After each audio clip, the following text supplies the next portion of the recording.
Lezi studeni zenza izifundo zobuhlengikazi nazo sezidela impilo yazo ukuze zisize labo abahaqwe yi-COVID-19.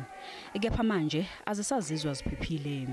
Their concern is, why are you throwing us back into a COVID-19 infested area without proper PPE? Lethi izikhalo zazo zishaywa indiva.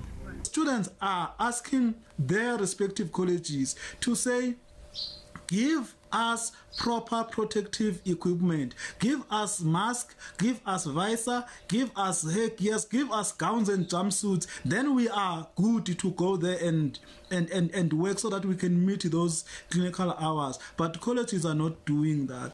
Lokho kuyakhathaza kakhulu esifundazweni esinesibalo esiphezulu sabantu asebehaqwe leli gciwane.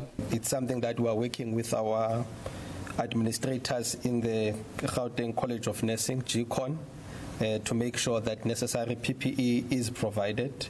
Bangamaphesenti angama-22 abantu abatholakale ukuthi banegciwane icorona eGauteng.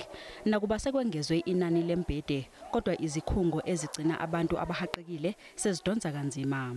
We are going to be seeing more recoveries in the coming weeks because the number of those who are hospitalized still remains pretty much constant within what we've been expecting in terms of the percentage. Umkhandlu obhekele ukubheduka kwegciwane icorona eGauteng uthi uma kungahlolwa abantu abaningi bese kuxwayiswa nomphakathi ngalesi sifo lokho kungasiza ekulweni nokubhebhetheka kwaso.